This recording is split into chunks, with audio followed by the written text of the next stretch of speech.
I never want to lose my curves. Kim Kardashian's curves are arguably the most talked about in the world, and how she styles them is a close second. As this decade comes to a close, ET's taking a look back at how Kim's style has evolved through the 2010s. You should be happy with yourself and not want to change yourself for anyone but yourself. Kim's curve-loving motto has stayed the same throughout the past 10 years. And there's a lot to unpack from Kim's style in 2010 alone. The reality star went through a few major phases, with Hervé Leger, pumps and a bold print, statement necklaces, and plenty of business casual moments. I feel well accomplished and I feel very blessed and I don't feel 30. Throughout the 2010s and several red carpet events, Kim was the queen of big buns, and not just the anatomical kind. And I wanted to get that message out there. Amen, sister. In the era of the sock bun, Kim reigned supreme.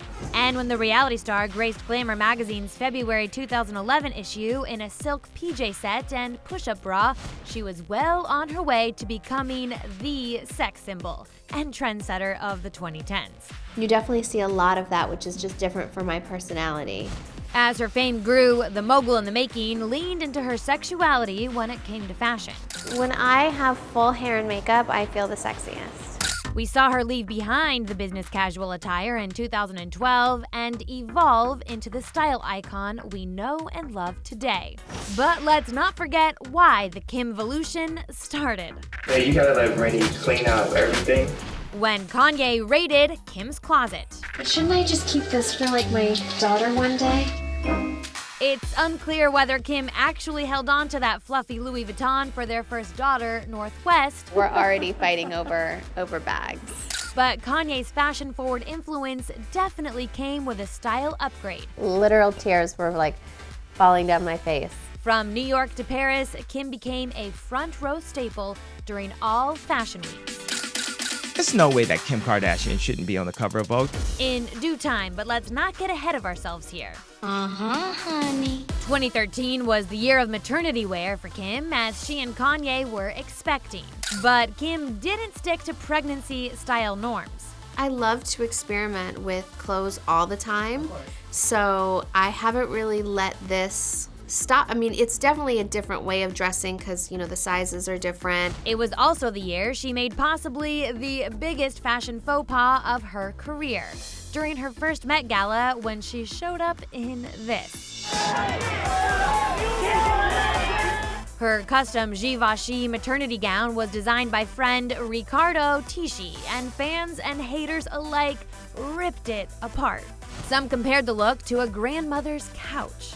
I was crying like the whole way home because I just couldn't believe it. There was all these memes about me and this couch, so I just cried. It's just been really fun to figure that out and dress for two, I guess. Kim redeemed herself in 2014 in custom Lanvin.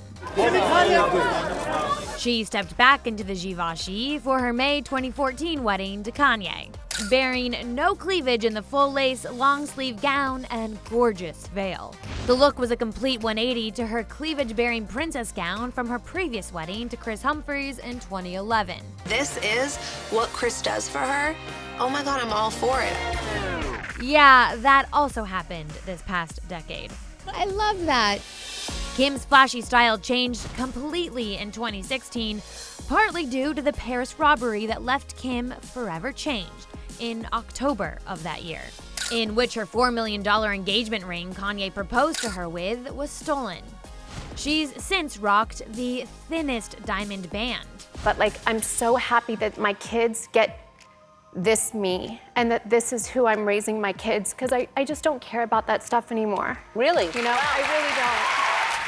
Kim tested out many different hairstyles in the 2010s, rocking platinum blonde in 2016. I just wanted to really go for it. Which quickly turned into a few gray blonde moments, both short and long, that complemented her toned-down style of 2017. And I was sitting there and I was like, why not? 2017 was all about Yeezy. Plenty of subdued, monochromatic earth tone moments came from Kim. Oh, I think this was my favorite era. Platinum blonde hair, Yeezy tones, Yeezy clothes, Yeezy campaign. This was like so effortless, so cool. Although Keeks downplayed her looks, we were always keeping up with her trend-setting ways. Kim was one of the first celebs to tap back into 90s fashion, and is credited with bringing back biker shorts, but in the most elevated way, by accessorizing them with a blazer and heels. Speaking of heels, let's not forget Kim put clear and flip-flop heels on the map. And her glass-like straight hair, seemingly inspired by one of Kim's icons, Cher, became a style staple of Kim's signature glam. My heart and soul is Cher. And several stars took note. In 2018, Kim broke the earth tone streak with bold pops of pink and neon. It's always so much fun. I feel like it's like old times. But arguably the most notable fashion moment of the decade came from the KKW beauty founder at the Met Gala in May of 2019.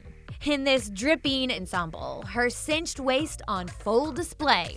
I am wearing Mr. Mugler. He hasn't designed for the house of Thierry Mugler in 20 years. So he had this vision of me as a California girl getting out of the ocean in LA or, in Malibu and onto the red carpet.